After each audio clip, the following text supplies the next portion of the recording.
भारतीय संस्कृति और पाश्चात्य कल्चर में जमीन आसमान का फर्क है। सुकरात को जबरन जहर पिलाया गया और वो मर गया, और भारत का योगी शंबर सदाशिव हंसते हंसते जहर पीता है और कंठ में धारण करता और मरता नहीं, मारता नहीं, वमन करता नहीं, पेट में उतारता नहीं, योग बल से कंठ में रख देता और नीलकंठ भगवान होके पूजा जाता है। ज्यों ज्यों आत्मा का अनादर करके देह को सुखी रखने का समाज दुर्चेष्टा करता है, त्यों त्यों दुख बढ़ जाता है। ये मृत्युलोक कर्म प्रधान है, स्वर्ग पुण्य का फल भोगने की प्रधानता है, नरक में पाप का फल भोगने की प्रधानता है, और यहाँ कर्म करो, कर्म प्रधान। फिर स्वर्ग का रास्ता लो, नरक का रास्ता लो, अथवा स्वर्ग नरक दोनों पर पैर रखकर परब्रह्म परमात्मा आत्मा का साक्षात्कार करके मुक्त हो जाओ। आप स्वतंत्र हैं। आपको अगर सुखी जीवन जीना है तो इस श्लोक को आत्मसात कर लो।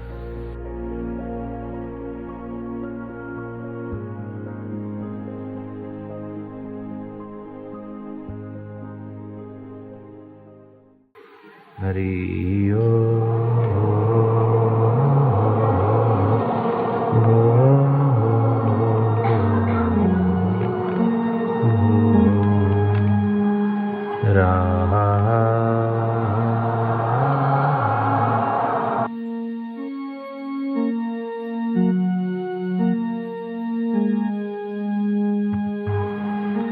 भयनाशन दुर्मति हरण,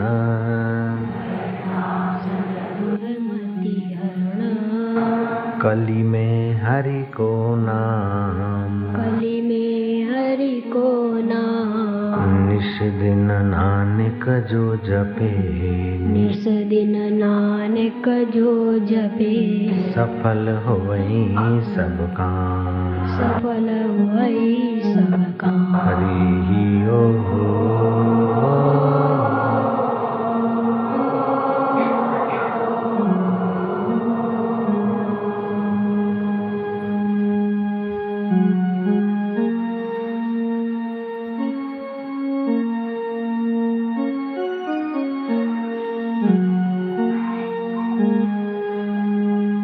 घड़ी भरी सही उस परमेश्वर में थोड़ी विश्रांति पाएंगे। अस्तो मां सद्गमया। हमें असत्य आसक्तियों से, असत्य अहंकार से, असत्य वासनाओं से बचाकर सत्य की ओर ले चल। तमसो मां ज्योतिर्गमया। अविद्या अंधकार के चक्र से बचाकर हमें आत्म ज्योति की तरफ ले चल प्रभु। मृत्युर्माम अमृतम गमया। हमें बार बार जन्म मरण के इस भवबंधन से बचाकर तू हमारे मन को अपनी अमर आत्मा की ओर मोड़ दे प्रभु। तू नानक का अकाल है, तू महावीर का आत्मा है, तू कबीर का अव्यक्त है, तू ही जोगियों का निज स्वरूप है, तू ही शंकराचार्य का अद्वैत ब्रह्म है, रामानंद का तू राम है, शैवों का तू शिव है, वैष्णव का तू विष्णु है, सिंधी जनों का तू झूलेलाल है।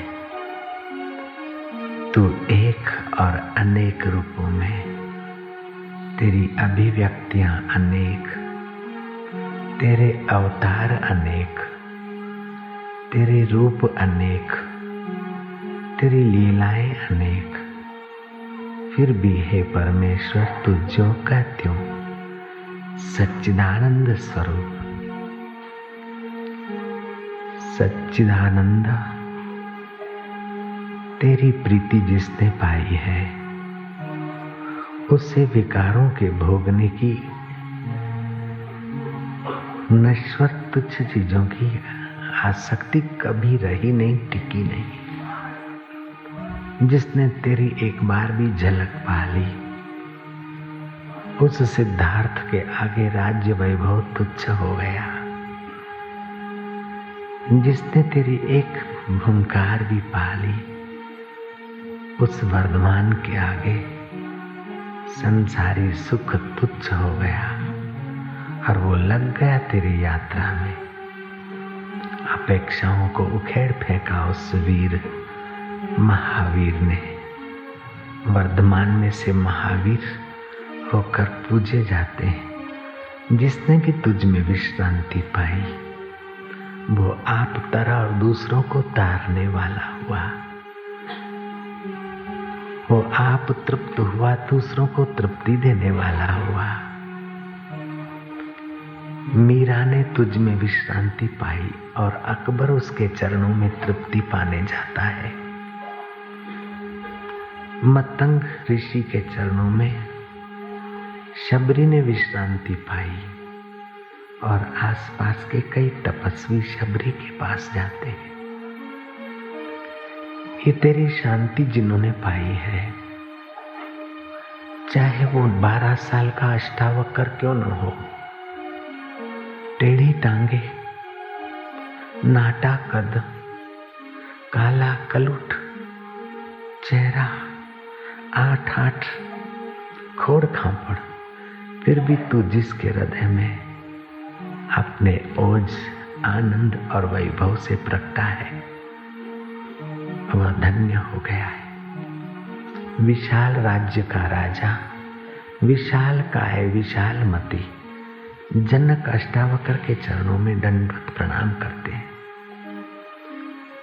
गोरखनाथ के चरणों में अवंती का नरेश भरतरी नतमस्तक होता है। ऋषिवर के आश्रम में बुहारी निकालता है वो उज्जैन का सम्राट। बाहर बुहारी करता और भीतर भी बुहारी होती जा रही। ईगो लेस होता जाता है, अहंकार विलय करता जाता है। गुरु की प्रसन्नता पाकर जब भरतरी अंतर्मुख होते हैं और संप्रेक्षण शक्ति बरसाते हैं, गोरखनाथ भरतरी को आत्म खजाने की अनुभूति होती है। एक दिन का काम नहीं था, काफी समय के बाद गुरु की प्रसादी पचाने की योग्यता उस सम्राट ने हासिल कर ली थी।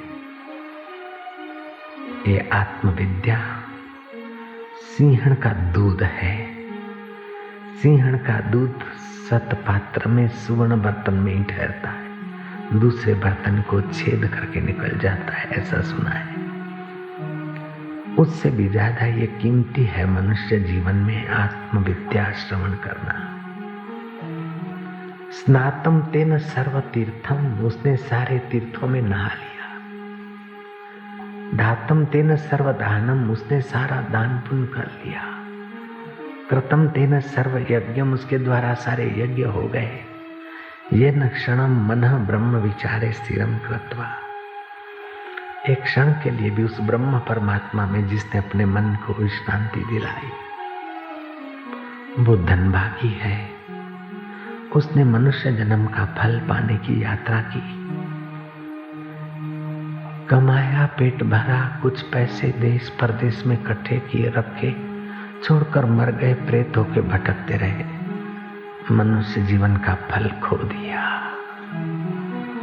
धनभागी तो वे हैं पेट भरने के साथ साथ अपने दिल को दिलबर की शांति से, अपने दिल को दिलबर के ज्ञान से, अपने दिल को दिलबर के आनंद से जो भरने के रास्ते चले हैं।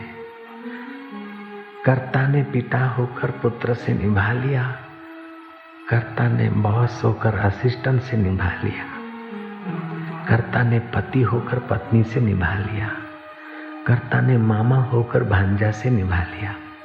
लेकिन कर्ता जब मरता है तो पति अथवा भांजा, पत्नी अथवा परिवार, असिस्टेंट अथवा बॉस, कोई साथ में नहीं आता। कर्ता मरता है तो अनाथ होकर चला जाता है।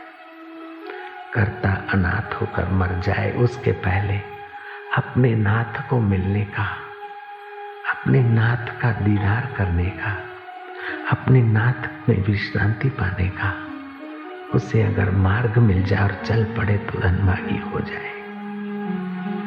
अनाथ होकर कर्ता प्रकृति के प्रभाव में भटकता है लोकांतर, फिर चंद्रमा के किरणों के द्वारा अन्न में, फल में, औषध में वह जीव आता है सूक्ष्म। फिर नर नारियां भोजन करते, नर मादाओं के रजबीज बनकर वह जीव माता के गर्भ में जाता है। गर्भ मिला तो मिला, नहीं तो फिर एक में बाथरूम में बेचारा गटर में बह जाता है। अगले जन्म का धन उसके काम नहीं आता, अगले जन्म की विद्या और सत्ता उसकी रक्षा नहीं करती।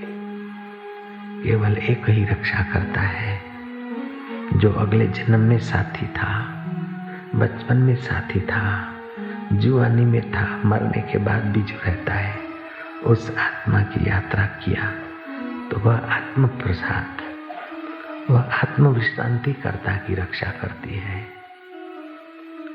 श्री कृष्ण कहते हैं, जिसने तुच्छ अपेक्षाएं छोड़ दी, जिसने व्यर्थ के भोग विलास की अपेक्षाएं छोड़ दी, जो आकांक्षाओं से बाहर आ गया, बाहर और भीतर से जिसने पवित्र परम पद पाने की यात्रा कर ली, वही वास्तविक में दक्ष है। बाकी पेट भर भर के जीवन खत्म कर दिया, वो दक्ष नहीं। दक्ष तो वही है जो करने योग्य कर्म कर लिया, पाने योग्य परम पद पा लिया, वह दक्ष है। उदासीन, उद ऊंचाई को बोलते हैं, उस आत्म ऊंचाई पर जो आसीन हो गया, जिसका मन व्यथा से रहित और सभी आरंभों का, अर्थात नए नए भोग, नए नए विकारी सुख और संग्रह का सुख, इस जीवन को खत्म करने वाले वासनाओं के सुख का, जिसके चित्त में आरंभ नहीं है, वह मेरा भक्त मुझे प्रिय है। भक्त की परिभाषा है जो परमात्मा से विभक्त न हो, जो उस सच्चिदानंद आत्मा से विभक्त न हो, वह भक्त। अनपेक्ष शुचिर दक्ष उदासीनो गत व्यथा सर्वारंभा परित्यागी यो मद भक्त समय प्रिय। भगवान को तो बहुत लोग प्यार करते, लेकिन धनभागी वो है जो जिसको भगवान प्यार करे। आत्मा को तो सब लोग चाहते, लेकिन जिसको आत्मा चाह ले, परमात्मा चाह ले। बच्चा बाप की उंगली पकड़ता है, लेकिन खतरा है उंगली छूटने का, गिरने का। बाप अगर हाथ पकड़ ले तो वो गति तेज करके चल सकता है, और जिम्मेदारी बाप की होती है। ऐसे बापों का बाप जब परमात्मा तुम्हारे कोई सत्कर्म से संतुष्ट हो जाए, किसी गरीब गुरबे के आंसू पहुंचने से वो संतुष्ट हो जाए, अथवा ईमानदारी का व्यवहार करने से संतुष्ट हो जाए, अथवा किसी सच्चे संत की देवी कार्य की उस सेवा की सरिता में नहाने का अवसर मिल जाए, कोई संत के दैविक कार्य में भागीदार होने से तुम्हारा अंतरात्मा संतुष्ट हो जाए और तुम्हारा हृदय पसंद कर ले, तब तुम्हारे अंदर ये सद्गुण विकसित होते हैं। और ये सद्गुण विकसित हुए तो तुम कहाँ पहुंचते हो? निरपेक्षम मुनि शांतम निर्वैरम समदर्शिनम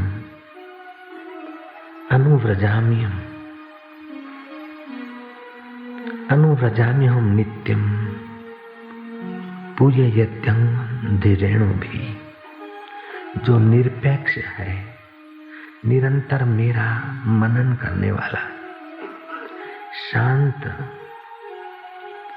द्वेष रहित और सबके प्रति समान दृष्टि रखने वाला है, उस महात्मा के पीछे पीछे मैं सदा यह सोचकर घूमता रहता हूँ, उसकी चरण रज मेरे ऊपर पड़ जाए और मैं पवित्र हो जाऊं। भक्तों के भक्त अगर कहीं देखने हैं तो भारत में मिलेंगे। भारतीय संस्कृति गजब कर दिया।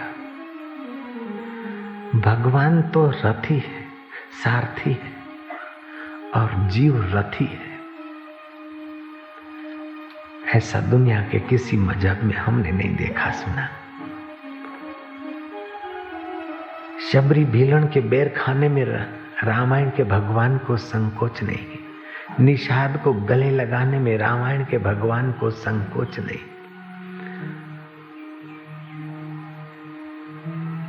जिनको गरीब, अत्यंत या पतित कहें, ऐसे लोग उस जमाने में जो कहे जाते थे, उन वनवासी आदिवासियों के बीच भारत का भगवान रहता है और उनके साथ बैठकर कंदमूल खाता है। उसी भगवान को कहते हैं राम।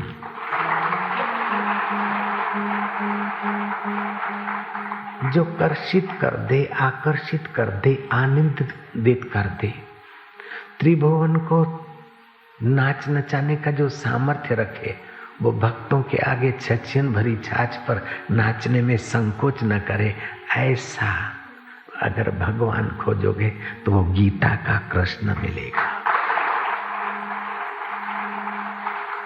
दारा शिको औरंगजेब का भाई, अंजलि पढ़ा, कुरान पढ़ा और ग्रंथ पढ़े। वो लिखता है कि उन ग्रंथों में अल्लाह ताला की खबर कुछ इशारों में है। अल्लाह ताला की उस मालिक की विश्रांति पाने की पूरी खबर कहाँ मिलेगी? किसी ने कहा उपनिषदों पढ़ो। कश्मीर से वो दारा शिको काशी के विद्वानों के चरणों में पहुंचा। जब उपनिषद सुनता है तो वो हैरान हो गया कि वो अल्लाह केवल सातवें अरस में नहीं, वो अल्लाह हमारा आत्मा होकर बैठा है। ये तो हिंदू धर्म में मैंने जाना है। ईशावास्यम इदम सर्वम यत् किंचितम जगत्याम जगत, सारे जगत में ओतप्रोत है। साइंस को हम शाबाश देते हैं, आइंस्टाइन को हम धन्यवाद देते हैं। आइंस्टाइन गांधी जी से मिले गोलमेज कार्यक्रम में लंदन में 1931 में। आइंस्टाइन ने कहा कि हम जरे को भी जरा, जरे को जरा करते करते अणु परमाणु कर दिया, उसमें भी स्पंदन है, उसमें भी कुछ है, उसको नष्ट हम नहीं कर सकते हैं, ओझल कर देंगे लेकिन अस्तित्व नष्ट नहीं होता। मानना पड़ता है जो नष्ट नहीं होता है वही गॉड है। गांधी जी ने कहा, मिस्टर आइंस्टाइन, मैं तुम्हारा और मेरा होना अस्वीकार कर सकता हूँ, लेकिन तिल तिल में, रूए रूए में रमने वाले उस राम का अस्वीकार नहीं कर सकता। उस वीर वर्धमान ने, उस साहसी युवक ने इंद्रियों को मन में, मन को बुद्धि में और बुद्धि को उस सच्चिदानंद राम में विश्रांति दिलाई। भारत के सपूतों ने उस वर्धमान को भगवान महावीर करके पूजा है।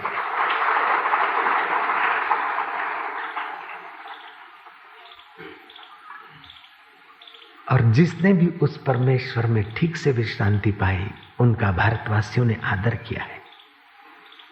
भारतीय संस्कृति और पाश्चात्य कल्चर में जमीन आसमान का फर्क है। सुकरात को जबरन जहर पिलाया गया और वो मर गया। ऊंचा महात्मा था, पवित्र महात्मा था, सत्य की सुगंध सुनाने देने वाला था। जबरन जहर पिलाया, बेचारा मर गया। और भारत का योगी शंबर सदाशिव हंसते हंसते जहर पीता है और कंठ में धारण करता और मरता नहीं, मारता नहीं, वमन करता नहीं, पेट में उतारता नहीं, योग बल से कंठ में रख देता और नीलकंठ भगवान होके पूजा जाता है।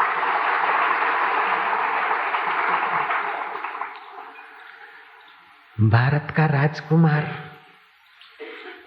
भारत सुमन को लेकर, साथियों को लेकर राम के चरणों में पहुंचा है कि बड़ा भाई राज्य करे और छोटा सेवा में रहे। बड़ा कहता है नहीं नहीं, बड़ा तप करे और छोटा राजगद्दी पे बैठे। ये भारतीय संस्कृति। और औरंगजेब बाप को जेल में डालता है, भैया को कत्ल करता है और खुद राज्य करता है।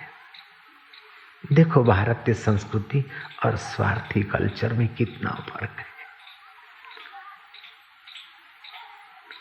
औरंगजेब का बाप जेल में से खत लिखता है कि इससे तो हिंदू बेचारे अच्छे कि अपने मरे हुए अब्बा जान को श्राद्ध करके खीर खिलाते, और कमबख्त तो एक पानी का मटका भी नहीं भेज सकता है।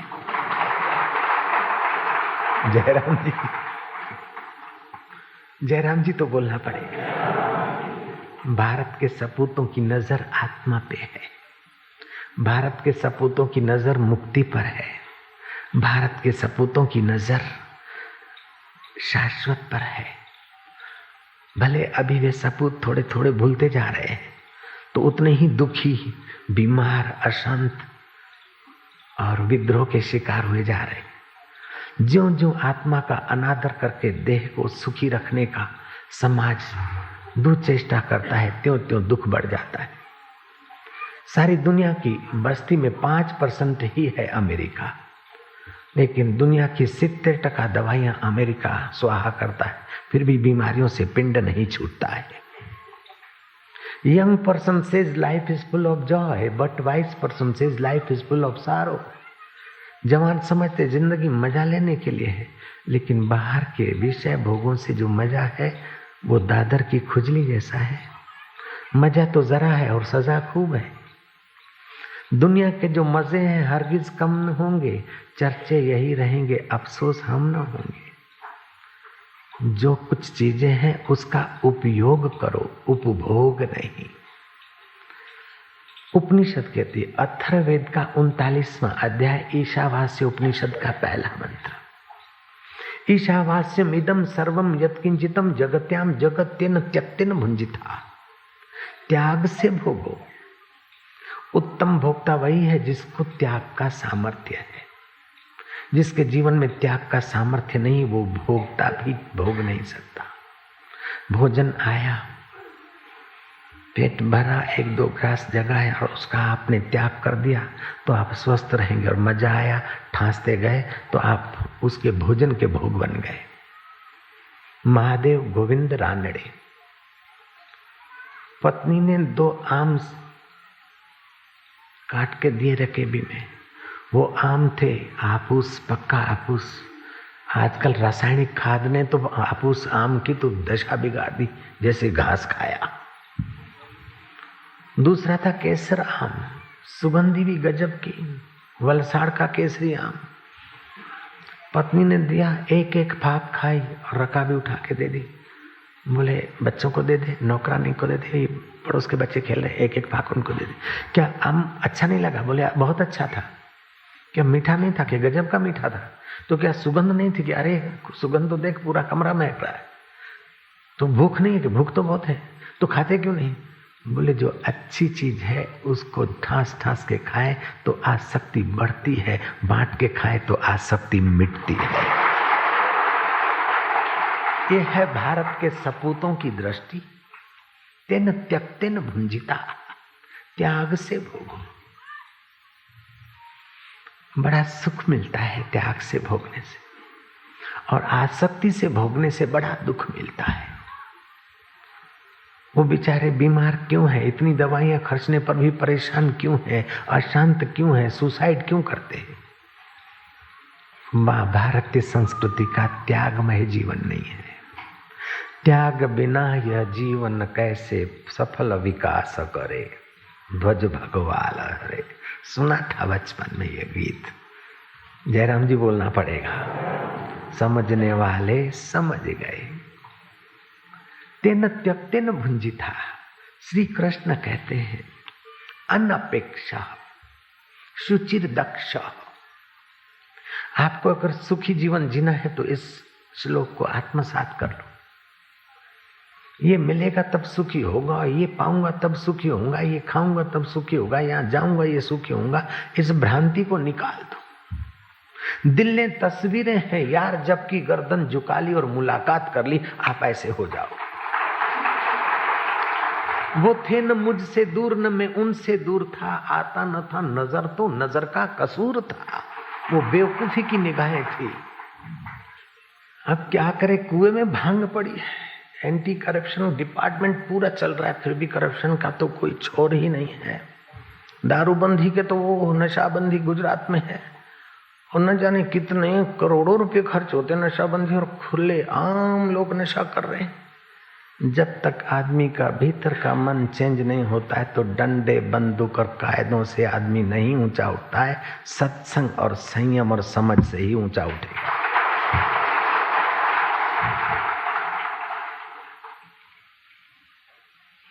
गुजरात में कोई बंदी के कारण छोड़ देते तो माउंट आबू में जाके पीते, और गुजरात में भी खूब बिकता है महाराज, लाखों रुपए का बिकता है। जहां जिस मोहल्ले में चाहिए बिकता है। नशाबंदी तो चल रही है खूब।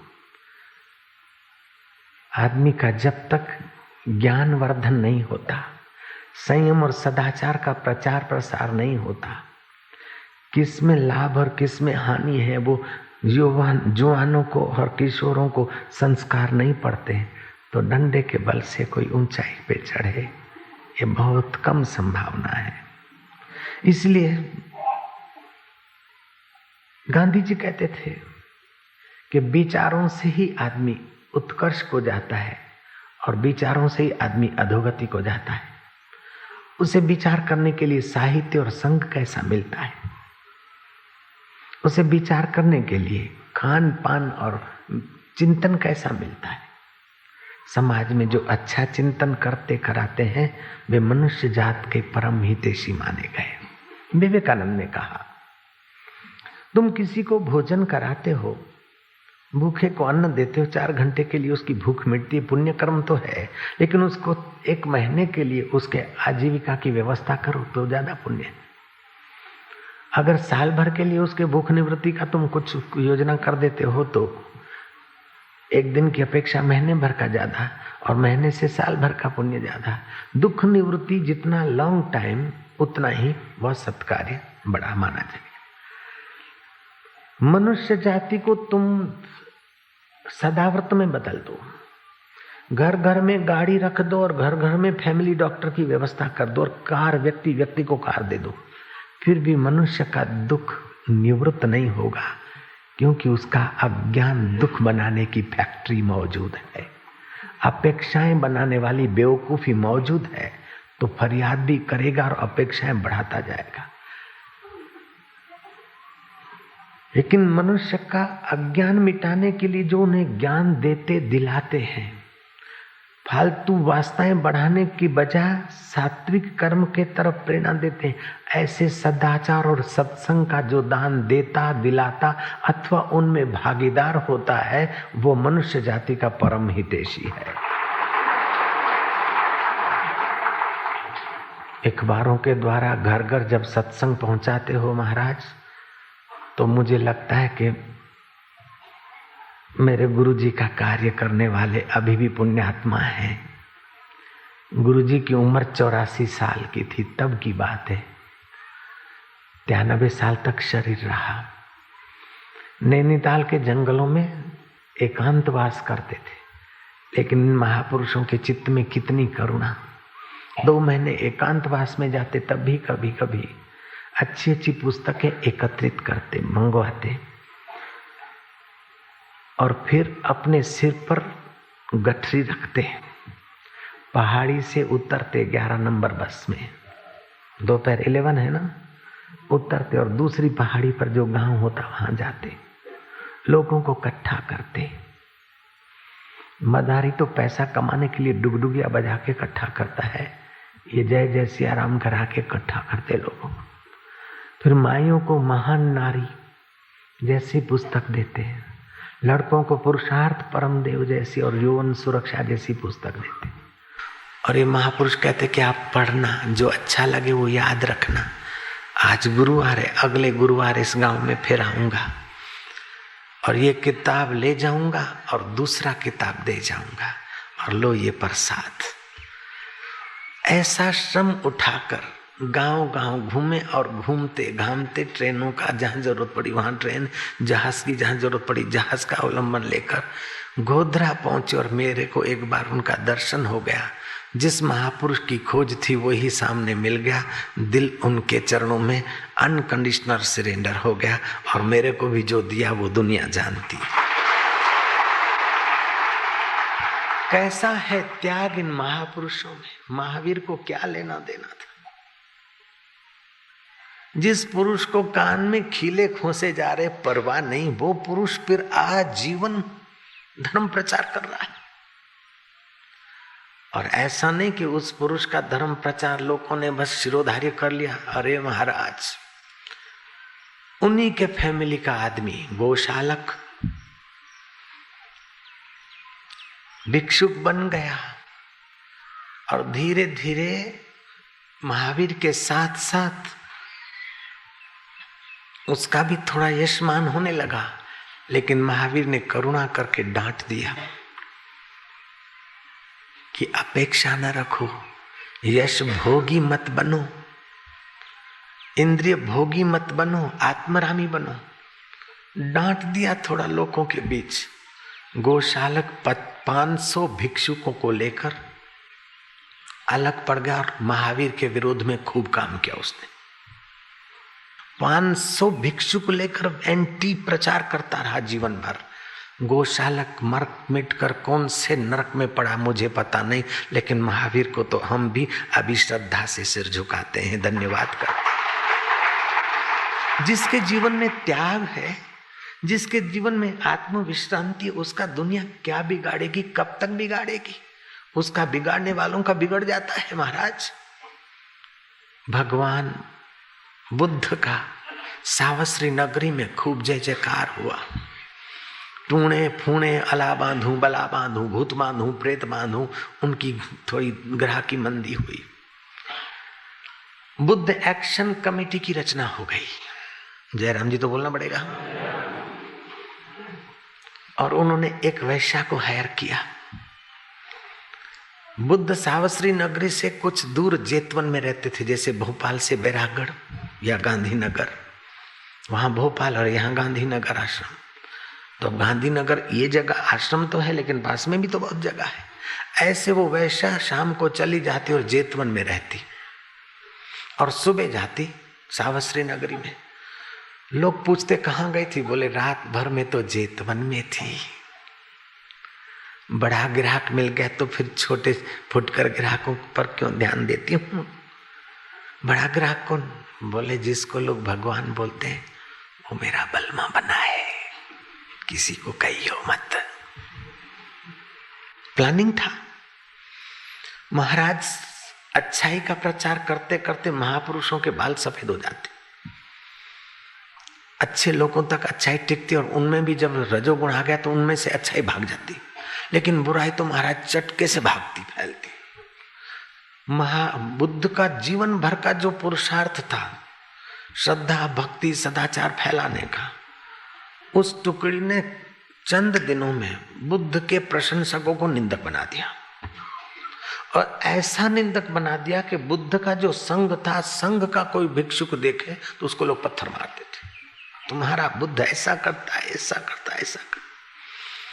आखिर प्रशंसकों ने देखा, कच्चे तो बिल्कुल भाग गए, पक्के पक्के टिके। उन्होंने कहा भंते हद हो गई।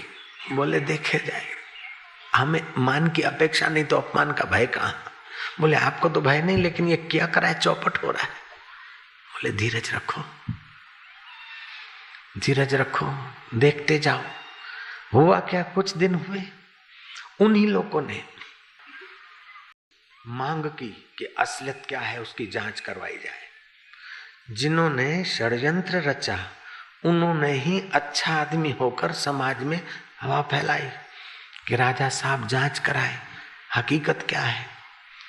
जांच कराने की सम्मति मिली। वैश्या को दारू पिलाकर 5 आदमियों ने उसके साथ व्यभिचार किया और मध्य रात्रि को बुद्ध की बगीची में उसको गाड़ कर, प्री प्लानिंग जो था, वो अपने अपने घर चले गए। दूसरे दिन जांच करते करते बुद्ध के बगीचे में उन्हीं आदमियों का कोई अगुवा आया कि यहाँ कुछ सर डाउटफुल दिखता है, जरा देखिए।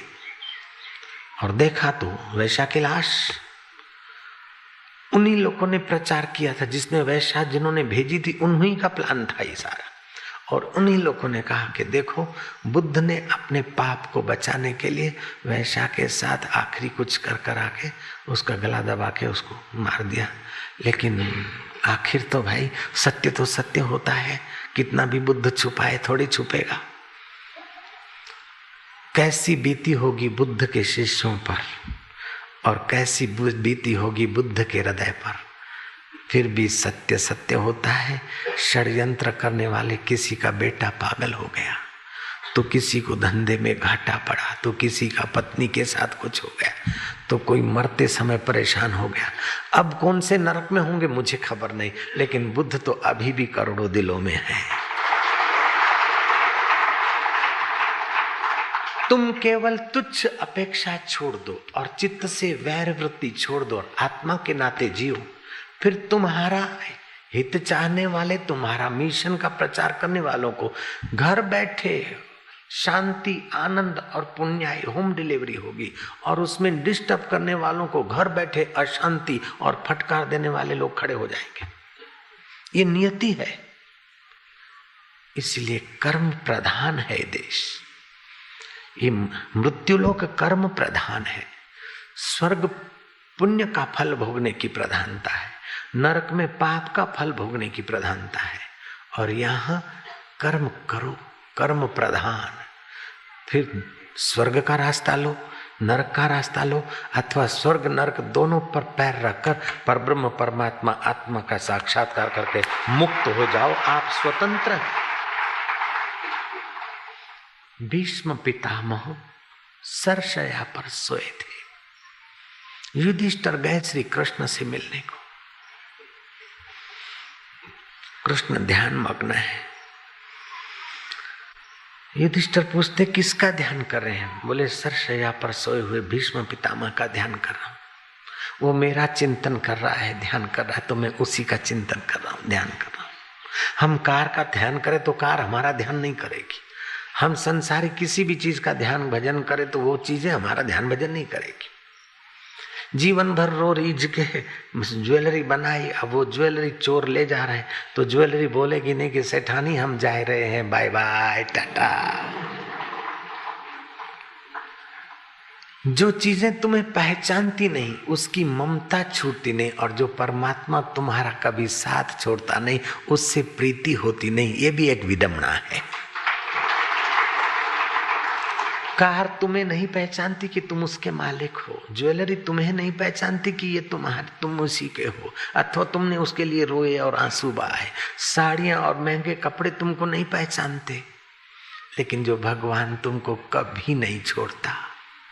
पति छोड़ देता है चला जाता है, पत्नी छोड़ देती है चली जाती है, धन छोड़ देता है, दोस्त छोड़ देते, अंत में शरीर भी तुम्हारा साथ छोड़ देता है।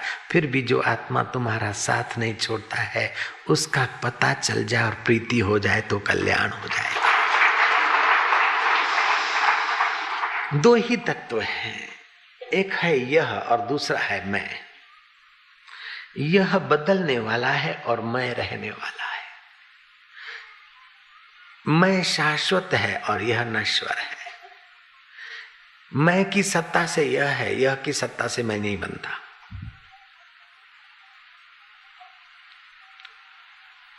यह फूल, यह हाथ, यह सिर, यह पैर, यह पेट, यह पीड़ा, यह बीमारी, यह तंदुरुस्ती, ये सब बदलता है, लेकिन उसको देखने वाला मैं नहीं बदलता। इसी को सिख धर्म के आदि गुरु नानक ने कहा, मन तू है ज्योति स्वरूप, अपना मूल पिछाड़, तू सब परिस्थितियों को देखने वाला है। गलती ये होती है कि परिस्थितियों के साथ घुल मिल जाता है, अपने को भूल जाता है। नानक ने कहा, भूलिया जब भी आपनू तभी होया खराब। जब ये जीवात्मा अपने असली स्वरूप को भूलता है तभी खराब हो जाता है।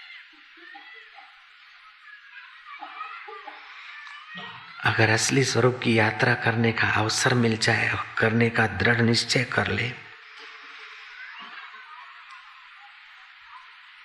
तो दुख मुसीबत तो यूं जाती है, ऐसे छू होती है जैसे कंगाल पाल नाम के व्यक्ति ने फटाफट सब दे दिया तो कंगाल हो गए। ऐसे ये दुख मुसीबत आप दे डालो। जिस प्रकृति के शरीर में है, प्रपंच में है, यह में है, मुझ में नहीं, बस इतना ही जानना है। उसमें फिर टिकना है। जो अपना स्वरूप है उसमें टिकना है, और जो बदलने वाला है उसका सदुपयोग करना है संयम से। गलती ये हुई कि जो बदलने वाला है, मर जाने वाला है, जल जाने वाला है, उसी को रुष्ट पुष्ट और मजा दिलाकर हम सजा के शिकार हो रहे। जितना देखना चाहिए उतना ही देखे, ज्यादा कब तक देखोगे। जितना सुनना चाहिए उतना ही सुनो, बाकी का समय बचाओ।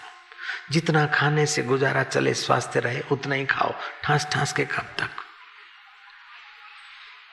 एक आदमी रेलवे स्टेशन पर गया, बोले सर दिल्ली मेल कितने बजे जाता है? बोले सुबह 8 बजे। जयंती जनता प्लीज? बोले इतने बजे। ओ आगरा लोकल कितने बजे आती? बोले रात को 11 बजे। और महसाणा शटल? बोले दोपहर 2 बजे।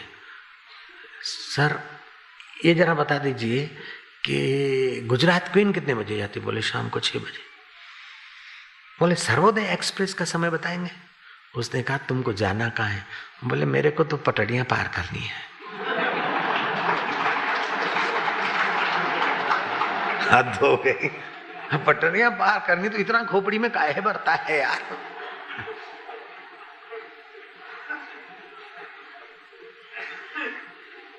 ऐसे हम लोगों को तो संसार जन्म मरण की पटड़ियां पार करनी है, और क्या है।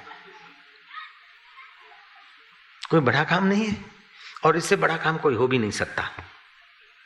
जयराम देखिए, कोई कठिन काम नहीं है, लेकिन इससे बड़ा कोई कठिन हो भी नहीं सकता। जब बाहर भागते तो कठिन है, और भीतर आते तो बड़ा सरल है। योग वशिष्ठ महारामायण में भगवान राम के गुरुदेव कहते हैं, और संत लोग भी कहते हैं, अगर श्रम दम तितिक्षा और समाधान, ये 4 सद्गुण हैं, परिपक्व साधक है, और सद्गुरु मिल जाए तो फूल मसलने में जितनी देर लगती है उतनी देर में परमात्मा का साक्षात्कार हो सकता है। जैसे लाइट फिटिंग हो गई तो स्विच ऑन करने में जितनी देर लगती है उतना ही वो आत्मा का अनुभव करने में देर लगेगी। इतना सरल है। और फिटिंग के बिना स्विच ऑन करते जाओ तो पूरा जीवन चला जाए तो भी कुछ नहीं होता। 4 बातें हमारे जीवन में आनी चाहिए। एक तो विवेक। अगर विवेक परिपक्व होगा तो प्रश्न आएगा, इतना भोग लिया, इतना खा लिया, इतना कर लिया, फिर क्या, आखिर कब तक। और बिना विवेक के तो मनुष्य की महाराज कोई कीमत भी नहीं है। जितना जितना विवेक प्रखर उतना उतना वो आदमी ऊंचा। विवेक होगा तो विचार उठेगा और वैराग्य आएगा। वैराग्य आएगा तो संयम आएगा, सदाचार आएगा। फिर षट संपत्ति आएगी, मन को रोकने की, थोड़ी बहुत ध्यान करने की रुचि होगी। इधर उधर की बातों में समाधान आ जाएगा, चलो होता रहता है। जरा नुकसान हो गया, अभी दिल जल रहा था, लेकिन विवेक वैराग्य है तो बोले अब दिल जलाएं क्या, एक तो बाहर नुकसान हुआ, फिर हृदय को खराब क्यों करो, चलो संवार लो।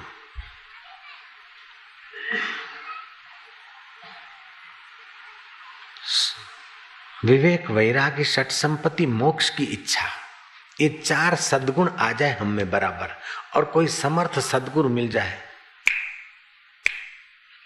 इतनी देर में परमात्मा का अनुभव होता है। परीक्षित को 7 दिन में परमात्मा का अनुभव हो गया। विवेक वैराग्य थोड़ा कच्चा था, उसके लिए कथाएं सुननी पड़ी। और एकांत में पवित्र देश में 7वें दिन सुखदेव जी महाराज ने श्रीचान किया और हो गया ज्ञान। 7 दिन में हो जाए तो भी सौदा सस्ता है, 7 वर्ष में हो जाए तो भी सौदा सस्ता है, 70 वर्ष में हो जाए तो भी सौदा सस्ता है। करोड़ों जन्म ऐसे ही हम लुटे गए। हर जन्म में हमने जन्म का पीड़ा सहा, बचपन की दुखद अवस्था सही, फिर पढ़े लिखे, कमाया, इकट्ठा किया, बनाया और अंत में मृत्यु का झटका लगा, छोड़कर कंगाल होकर गए। फिर दूसरे जन्म में यही किया, तीसरे जन्म में यही किया। करोड़ों जन्म से हम लुटते आए। अगर ईश्वर के नाते अभी 2-4 साल हमने लुटा दिए और ईश्वर का अनुभव हो गया और पूरा अनुभव नहीं हुआ तो भी ब्रह्मलोक की यात्रा करके वहां ब्रह्मा जी के उपदेश से साधक सदगति को पा लेता। संत बीज पलटे नहीं, चाहे युग बीते अनंत, ऊंच नीच घर अवतरे रहे संत को संत। रामानंद स्वामी का ब्रह्मचारी शिष्य था, लापरवाही के कारण भिक्षा लेने को देर से गया। लोगों ने बर्तन मांजकर साफ सफाया कर दिया, अब कहाँ जाए। वो चमारों के वास में गया और चमारों में भी वो ऐसा चमार था जो रुपए पे 2 आना ब्याज लेता था दूसरे मोचियों से। उस ब्याज खोर के यहाँ से रोटी लाया और गुरु जी को दे दी और गुरु जी ने खा ली। तो जैसा अन्न ऐसा मन। गुरु जी बैठे ध्यान भजन में और विचार कुछ विचित्र आने लगे। गुरु जी ने बुलाया, अरे ब्रह्मचारी हो, इधर आए, आज कहाँ की भिक्षा लाया बेटा। बोले गुरुजी जरा देर हो गई रहे, इसलिए हम वो मोचीवास से भिक्षा लाइत रहे। मोचीवास से किसके पास लाया? क्यों फलाना जो मोचियों को रुपए पे 2 आना ब्याज पे पैसा देत, उनके वहां से लाइत रहित गुरु। गुरु ने बोला, दुत्त है, इतनी लापरवाही करके तू मुझे भूखा मार देता तो मैं नाराज नहीं होता। मेरा पेट खाली रह जाए तो हरकत नहीं, तू तो मेरा हृदय खाली कर रहा था हृदयेश्वर की बंदगी से। मूर्ख, तुझे दंड मिलना चाहिए। तुझे भी एक बार चमार के घर जन्म मिलेगा इस अपराध का फल, लेकिन भक्ति तो नहीं मिटती। देख भक्ति का मजा। समय पाकर वह लड़के की मृत्यु हुई। रघु चमार के यहाँ उसका जन्म हुआ काशी में, और रहीदास नाम पड़ा उसका। और बचपन से ही जो राम नाम की भक्ति थी, संत तुलसीदास उसको मिलने गए थे और संत तुलसीदास ने उसको गले लगाया और तुलसीदास ने एक दोहा लिखा, चतुराई चूल्हे परी पूर्व पर्यो आचार, तुलसी हरि के भजन बिन चारों वरण चमार सियावर रामचंद्र। ईश्वर का भजन नहीं तो चारों वर्ण के लोग इस चमड़े वाले शरीर को मैं मानते हैं। वो चतुराई किस बात की? वो चूल्हे में जाए चतुराई, जो शरीर को खिला पिला के अंत में जला देना। एक था बुद्धू हलवाई, हलवाई का धंधा जरा ठीक नहीं चला, उसने कुल्फी, माए वाली कुल्फी बना के मटका बेचा, कुल्फी कुल्फी कुल्फी। पत्नी ने कहा रोज कुल्फियों में जाते हो, एक दिन पड़ोस में मौत हुई, जरा आज छुट्टी कर लो, हम लोग भी तो मरेंगे, कोई कंधा देने वाला तो पड़ोसी बनाओ। बहुत मनाने पर वो राजी हो गया। जब गया पड़ोसी के शमशान यात्रा में तो काकी ने कह दिया कि जरा कंधा भी देना। बोले हाँ दूंगा। रोज हैबिट थी कंधे पर वो मटका उठाने की।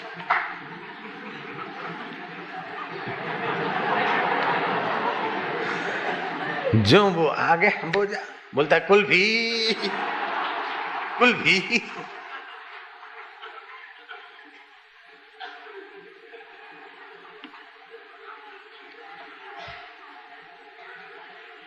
कुछ लोगों को आदत के अनुकूल वातावरण मिल जाता है तो सुख का अनुभव करते हैं। ये आत्मा का सुख और आदत का सुख दोनों में फर्क करिए। आदत का सुख और आत्मा के सुख में फर्क है। मैं अपनी पोल वाली बात बताने वाला था, आप चुक गए जयराम जी की। मुझे याद है आप किसी को बताना नहीं, हाँ प्राइवेट बात है। मैं बिल्कुल चोरी छुपी में किया था, किसी को न पता चले, ऐसे प्लानिंग से किया था जयराम जी की। तो आप किसी को बताना नहीं। हाँ, कोई शादी करके कपल आता, उसके माँ बाप ले आते हैं अहमदाबाद में, बहुत कई सेठों के बच्चों की शादी होती। बापू जी आशीर्वाद।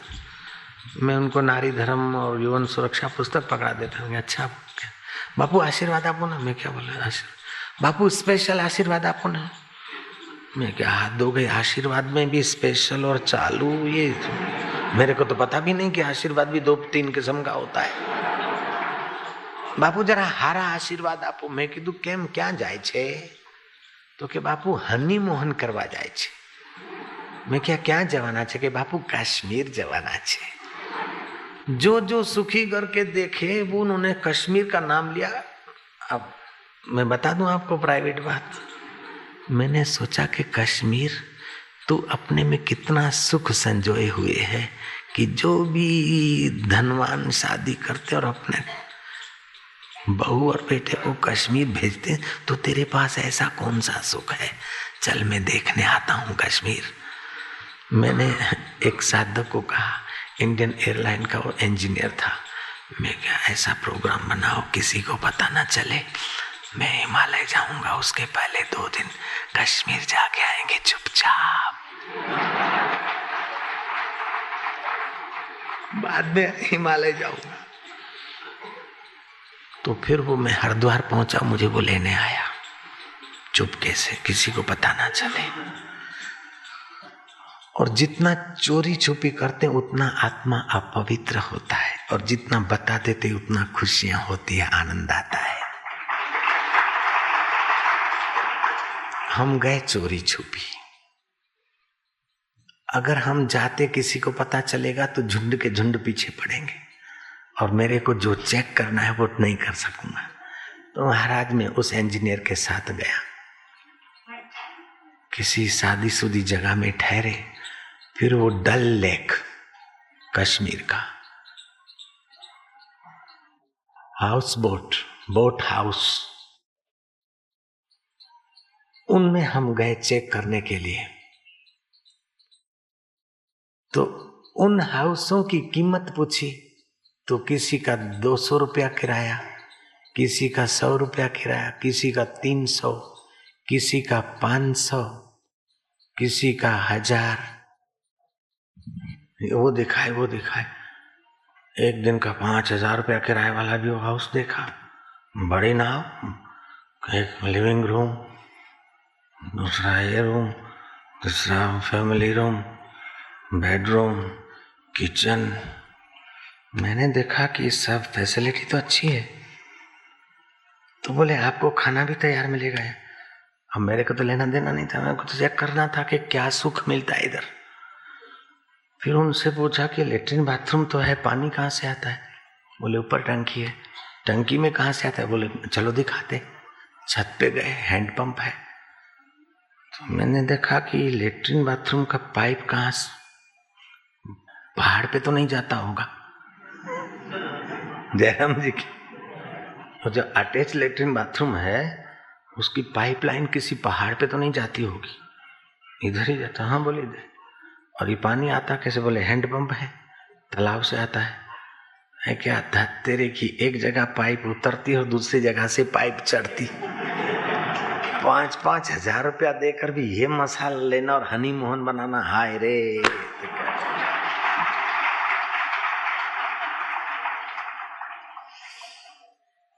अपेक्षाएं आदमी को, सुख की अपेक्षाएं कितना गंदगी करा देती।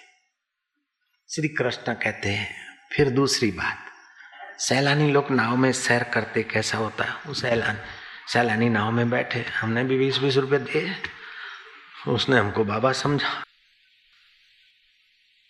नाव का वो जवान लड़का बोले बाबा जी हमारा हाथ देखो। मैं क्या चाहते हो? बोले देखो मेरे भाग्य में लिखा है मैं कभी बम्बई जाऊंगा। महाराज देखो मैं बम्बई जा सकता हूँ, मेरे बम्बई जाऊंगा। मैंने देखा है, हाय राम, बम्बई वाले सोचते हैं कि कश्मीर में सुख है, और कश्मीर वाला सोचता है कि बम्बई जाऊंगा तब सुख होगा। सुख तो आत्मा में है, लेकिन भटकाने वाला मन कितना भटकाता है। मानो यहाँ सुख नहीं और ही जगह। मन की एक आदत है कि वर्तमान का अनादर और भविष्य की कल्पना में हमें उलझाता है। आपके मुंह में 32 दांत है, न करे नारायण एक दांत टूट गया, 6 दिन हो गए, फिर भी बार बार जीभ वहीं जाएगी। अरे हाँ नहीं है, टूट गया, अब क्या नहीं है। जो 31 है उसकी कोई कदर नहीं, और नहीं है उधर जाता है मन। ऐसे हमारे पास जो भी सुख सुविधा जीवन की उपलब्धियां हैं उधर ध्यान नहीं है, लेकिन अभाव के तरफ मन भागता है। तो ये अभाव में पूरी जिंदगी भटक भटक के अंत समय होता है। दुनिया में कुछ नहीं।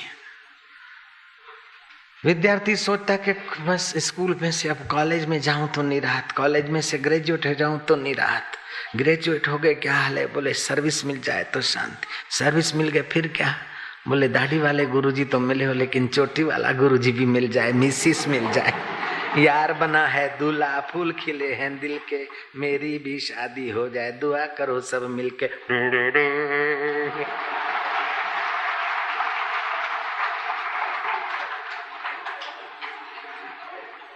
वो जॉनी वाकर ऐसा बैंड बजाता था। हम ध्यान भजन करते और कुटुंबी धक्के मार मार के फिल्म में ले जाते, तो 2-3 फिल्म भी देख के आए हम जवानी, और देखते देखते रोए भी खूब के भगवान क्या यही दिखाने को हमको भेजा है धरती पर। माँ 12-12 बजे दरवाजा खटखटाती, तो बेटा सो जा, बहुत भक्ति करेगा तो पड़ोसन कहती है कि बार बार भगवान को भाग के आना पड़ेगा, लक्ष्मी नाराज हो जाएगी, ऐसा बोलती, इसलिए बेटा सो जा।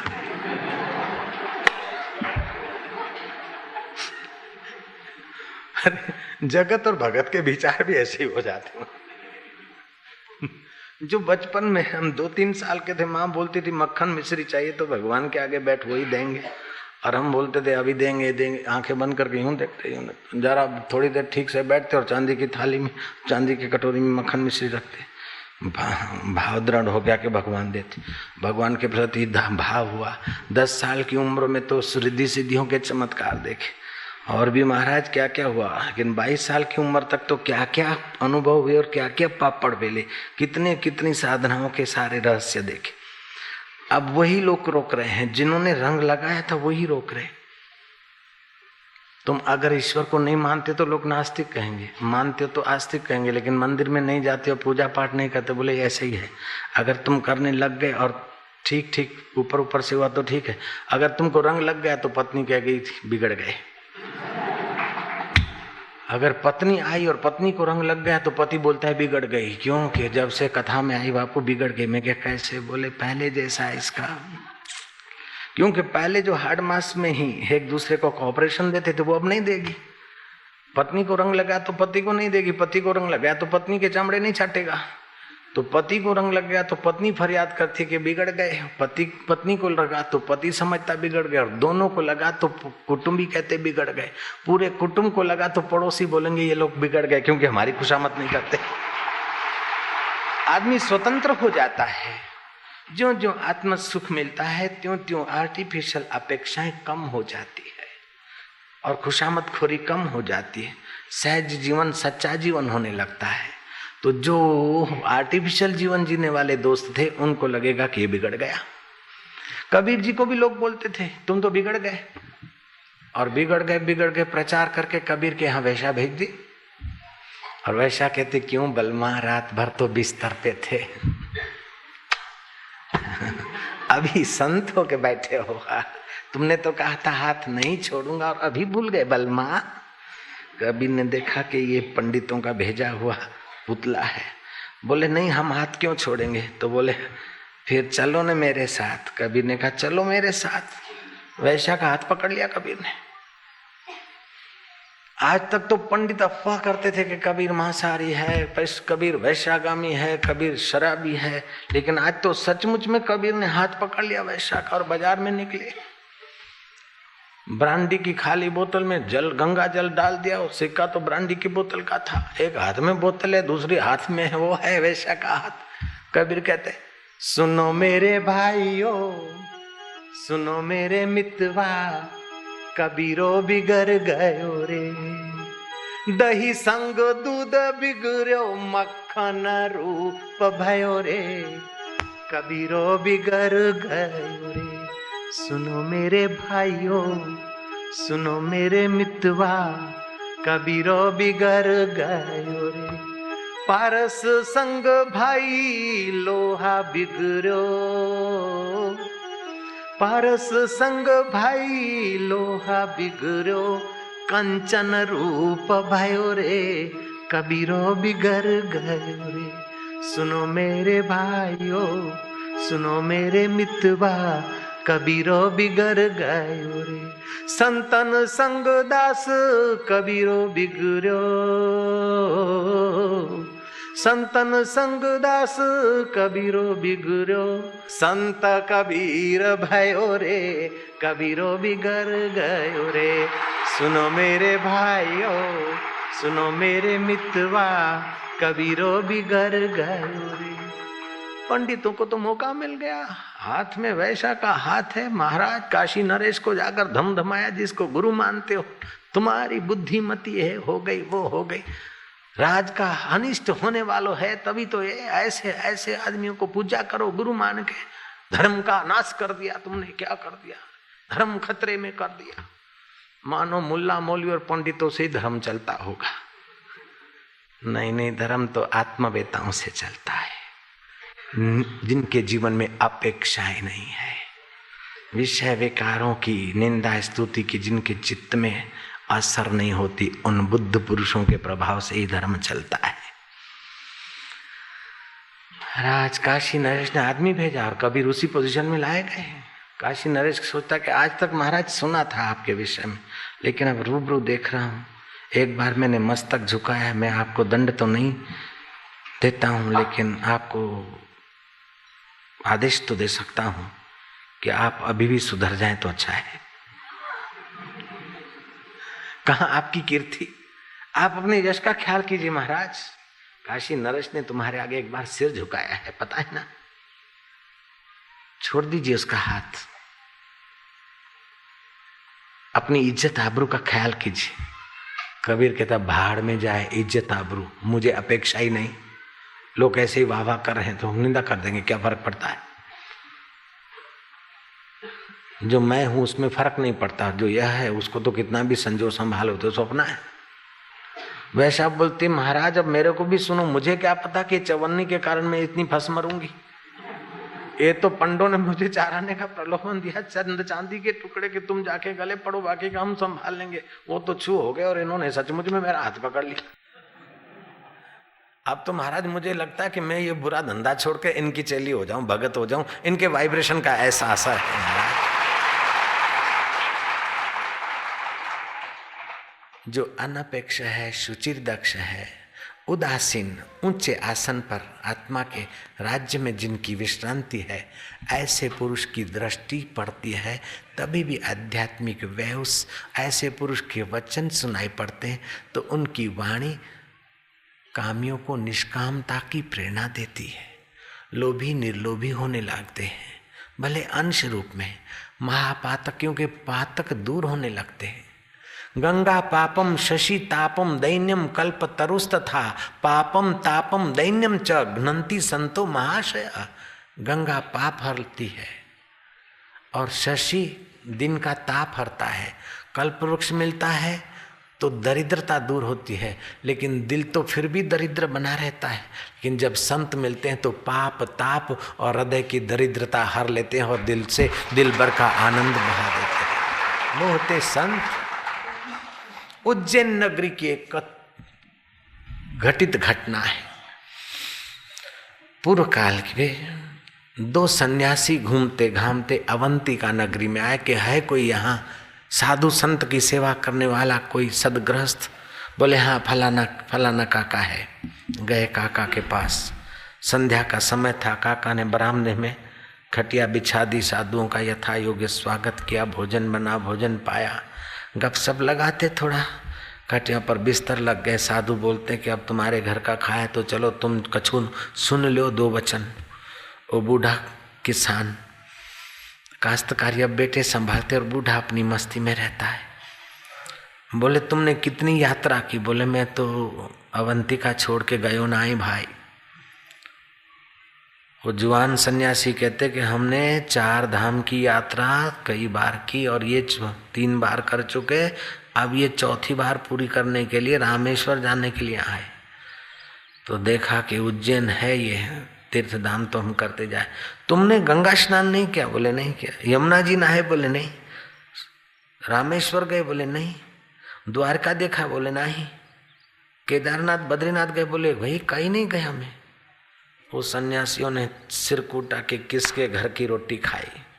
ये बुढ़े ने सारी जिंदगी यहाँ गंवा दी और यात्रा नहीं की। हमने तो 4 धाम की यात्रा 4 बार की। अब रात हो गई, इस निगुरे के घर सोना, इससे तो कहीं जंगल में पड़े रहते कंदमूल खा के। अब जाएं तो जाएं कहाँ? मन फरियाद भी बना सकता है, दुख भी बना सकता है, सुख भी बना सकता है और मुक्ति भी बना सकता है। जय राम जी की। बंधन भी बना सकता है। बड़ा विचित्र आपका फैक्ट्री है। वो बूढ़े का तो अनादर किया, बूढ़ा तो चला गया। वो सन्यासी बैठे, नींद नहीं आवे, खुजला रहे कि क्या करें। इतने में देखा कि आकाश से काली कलुठ गाय की आकृति आती है और गोबर के लीपण में लोथपोथ होती है और उज्जवल होकर रवाना हो जाती। एक सन्यासी ने दूसरे सन्यासी को इशारा करा, उसने बोला मैं देख रहा हूं। दूसरी आई, तीसरी आई, ऐसे कई गौ रूप की आकृतियां आई, लोथपोथ हुई और उज्जवल हो गई और अदृश्य। आखिर उनका धैर्य टूटा और आखिरी जो गौ की आकृति लोथपोथ होकर जा रही थी अब आने वाली नहीं, ऐसा उनको महसूस हुआ। हाथ जोड़कर खड़े हो गए सन्यासी कि आप कौन हो? यक्ष हो, गंधर्व हो, किन्नर हो, देव हो, क्या हो? आप यहाँ काले कलुठ आए और प्रांगण में लोथपोथ हुए और इतने उज्जवल कैसे बन गए? उन्होंने कहा अभी अभी कुंभ का मेला पूरा हुआ। हम गंगा, यमुना, प्रयागराज आदि तीर्थ हैं, लोग नहाकर हमारा दैविक शरीर को काला कलुट करके गए। ये संत जो गृहस्थ वेश में है लेकिन संत हैं, जिनकी चित्त में निरपेक्षम मुनि शांतम निर्वैरम समदर्शनम अनुव्रजामि अहम नित्यम पूयेयत्यम रेणु भी जो निरपेक्ष हैं, निरंतर मेरा मनन करने वाले हैं, शांत और द्वेष रहित हैं, सबके प्रति समान दृष्टि वाले हैं, उस महात्मा के पीछे पीछे मैं सदा ही ये सोच कर जाता हूँ, घूमता हूँ कि उनकी चरण रेणु मिल जाए। ऐसे ये महात्मा है, इनकी चरण रेणु में हम लोथपोथ होकर पावन होकर जा रहे हैं। इन्होंने आत्म सुख पाया है। इनको कोई वाहवाही की अपेक्षा नहीं, कोई भोग की अपेक्षा नहीं, धन की अपेक्षा नहीं, निर्धनता की अपेक्षा नहीं। आ जाता है, दे जाता है तो दे जा, और कोई लेने वाला योजना करता है, ले जाता है तो ले जा। पूरे हैं वे मर्द जो हर हाल में खुश है। मिला अगर माल तो उस माल में खुश है, हो गए बेहाल तो उसी हाल में खुश हैं। कभी ओढ़े टाट तो कभी बाट में खुश हैं। पूरे हैं वे मर्द जो हर हाल में खुश हैं। ये वो फकीर है जिसकी चरण रज लेने के लिए भगवान ने श्रीमद् भागवत में कहा है। भागवत के 11वें स्कंद के 14वें अध्याय के 16वें श्लोक में कहा है, निरपेक्षम मुनि शांतम निर्वैरम समदर्शनम। ऐसे मुनि के पीछे पीछे मैं जाता हूं उसकी चरण रेणु लेने के लिए। ये वो महात्मा है। महाराज तुम तो 4 तीर्थ किए बाहर, लेकिन इन्होंने अंदर का आत्म तीर्थ का साक्षात्कार किया है। आपके पास वो खजाना है जिससे तीर्थ भी पावन हो सकते। ऐसा मनुष्य आज एक बीड़ी के लिए भीख मांगता है, प्लीज माचिस हो तो दे देना। अब बीड़ी तुझे देगी क्या भाई? गुजरात में तो लाखों लाखों की संख्या होती है सत्संग में, और शाम को मैं खुली हवाओं में घूमने जाता हूँ खेतों में। किसी ने पहचान लिया हो, किसान भागता है, बापू बापू बापू तमारू खेतर छे। मैं क्या શું આવ્યું છે બાપू? આ બાજરો છે। मैं क्या बाढ़ किया है? बोले ढोड़ ढांकड़ नहीं आया इसलिए। दूसरा आया, बोले बापू ये आपका खेतर है। मैं क्या ठीक है, तुम लोगों ने तो बाढ़ की, और वो हरा हरा दिखता है वो भी तो खेत है, उसमें बाढ़ क्यों नहीं? बोले बापू ये तो तंबाकू छे, बरियू तंबाकू। वो तो तंबाकू का खेत है। मैं क्या तंबाकू के खेत को बाढ़ करने की जरूरत नहीं। बोले बापू गधा भी नहीं खाता है इसको तो। मैं हद हो गई, जिसको गधा नहीं खाता उसको सुधरा हुआ आदमी पैसे देकर मुंह में आग लगाता है। Nicotine poison.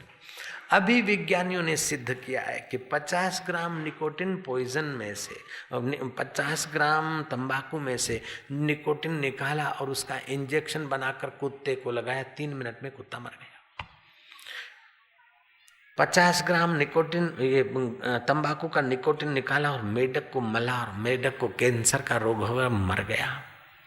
ऐसा निकोटिन पॉइजन तंबाकू और सुपारी जो धातु को कमजोर करती है, हाजमे को कमजोर करती है, सुपारी और तंबाकू का मिश्रण और फिर मरी हुई छिपकलियों का पाउडर और बन गया पान मसाला, पान पराग, जर्दा। सुधरा हुआ आदमी खाता है, कैंसर के रोग होते हैं, क्या क्या बीमारियां होती है। ये सारी अननेसेसरी अपेक्षा है। कृष्ण कहते हैं अनपेक्षा। इन चीजों से सुख की अपेक्षा मत करो। तुम्हारा सुख तुम्हारे अंदर है, उसको खोजने की थोड़ी सी तरकीब जान लो। 2 चीजें होती है, एक होती है आवश्यकता और दूसरी होती है अपेक्षा। आवश्यकता है आसानी से पूरी होगी, अपेक्षाओं का तो कोई अंत नहीं। और जो आवश्यकता है उसको गरीब से गरीब आदमी पूरी कर सकता है। पानी जीवन की आवश्यकता है, आसानी से मिलता है, मुफ्त में मिलता है। लेकिन शराब की अपेक्षा है, या फेंटा की, या ठंडे पीने की अपेक्षा है। भोजन रोटी और सब्जी गरीब से गरीब आदमी को मिल सकती है, लेकिन चांदी की थाली हो, बढ़िया स्टील की थाली हो, 3 कटोरियाँ हो, ये चटनी हो, ये सब्जी हो, ये हो गई अपेक्षा। आवश्यकता है पेट भरने की, अपेक्षा है नखरे कराने की। आवश्यकता है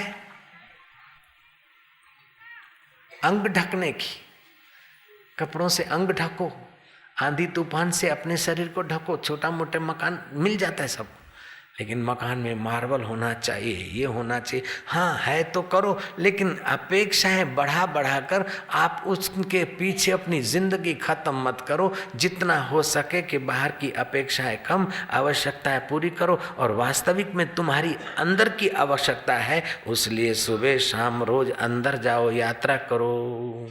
ऋषि दयानंद कहा करते थे, हर व्यक्ति को 2 घंटे प्रतिदिन ध्यान करना चाहिए और साधु को कम से कम 4 घंटे ध्यान करना चाहिए। मैं तो कहता हूं 8 दिन के लिए अगर आप 2 घंटे रोज ध्यान करो तो आप पाओगे कि जिंदगी भर जो सुख का दर्शन नहीं किया था वो सुख हम आपको अनुभव करा सकते हैं। 8 दिन तो बहुत हो गए। शिविर में 3 दिन के शिविर में 2-2 घंटा, 1-1 घंटा, 1 घंटा सुबह, 1 घंटा शाम को ध्यान होता है, बाकी का तो सत्संग होता है। उन 3 दिनों में इनका चेहरा और रौनक बदल जाती है।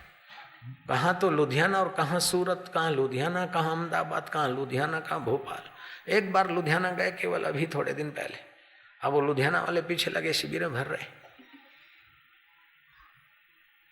तो तुम्हारा आत्मा कितना सुख स्वरूप है। एयर कंडीशन कमरे, करोड़ों रुपए का टर्नओवर करने वाले 300-300 आदमी जिनके यहाँ काम करते, ऐसे लोग भी यहाँ आके भगत होके बैठते। तो क्या है, इन सारी अपेक्षाकृत चीजों की अपेक्षा आपके अंदर का सुख उत्तम है, ऊंचा है। नहीं तो यहाँ क्या पड़ा है, भोपाल की गर्मी, कनाडा का मिस्टर नॉर्म, कनाडा की ठंडक छोड़कर और भोपाल की गर्मी में तो नहीं, चेटीचंड की गर्मी में आ जाता है। आपका आत्मा इतना पवित्र है, इतना महान है, और आपका सचमुच में उस पर अधिकार है। जन्म सिद्ध अधिकार है आत्म सुख पाने का, जन्म सिद्ध अधिकार है शाश्वत खजाना पाने का। उसको पाने के लिए जो प्रयत्न करता है वो यहाँ भी सुखी और परलोक में भी सुखी। उसको पीठ देकर जो यहाँ हिस्सो हिस्सो करता है, यहाँ भी तनाव और टेंशन, और परलोक में भी डामाडोल हो जाता है। तो मैं ये बीच में विनोद क्यों करता हूँ कि मैं जानता हूँ कि आपकी नसनाड़ियों को पवित्रता चाहिए, और पवित्रता भगवान का नाम लेते लेते सात्विक विनोद करने से वो हास्य से प्राप्त होती है, जिसमें स्वास्थ्य का भी संबंध है और बात रसमय भी होती है।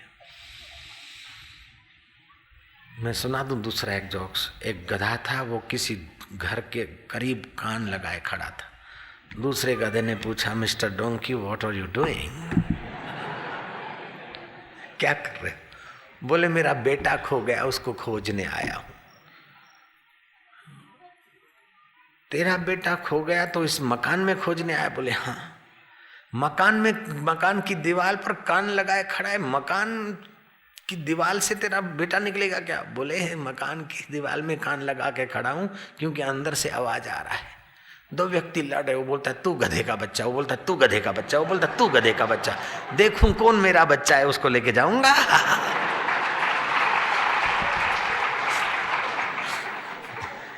जयराम जी की वास्तव में ये घटित घटना नहीं है, कल्पित है, और हम कल्पित में रहते हैं, इसलिए कल्पित में जल्दी मजा आता है।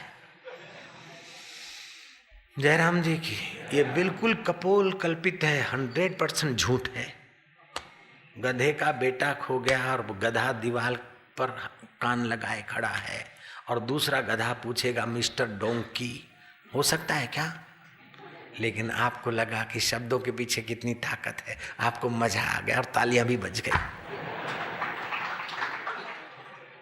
जब झूठी बात समझ में आती तो मजा आता है, और सत्य समझ में आ जाए तो महाराज मजा ही मजा रह जाता है।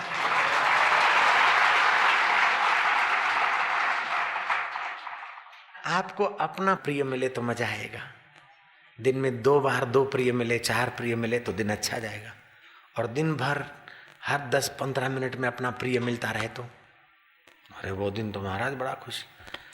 जिसको आत्मदृष्टि हो गई उसको तो सदा सर्वत्र प्रिय ही प्रिय मिलता है, उसको कितना मजा आता होगा।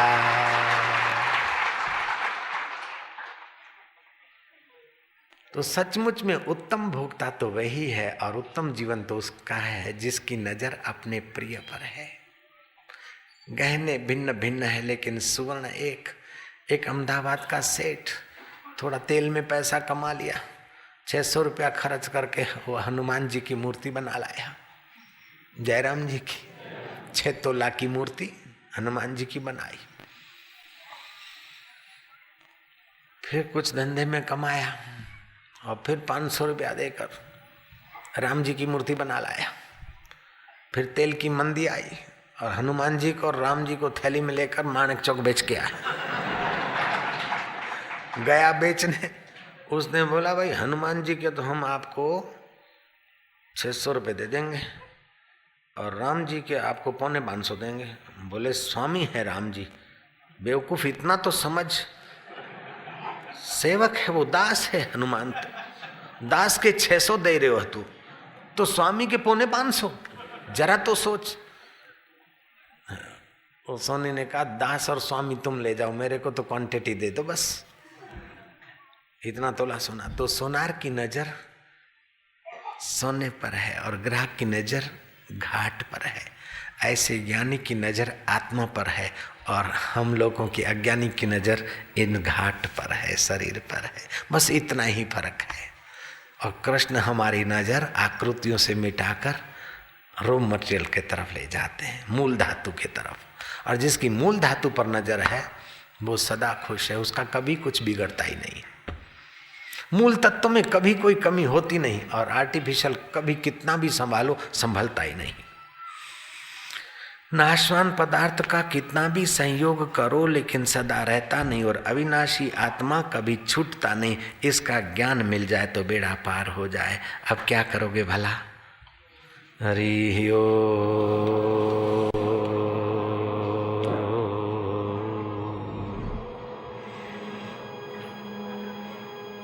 हरि ओम।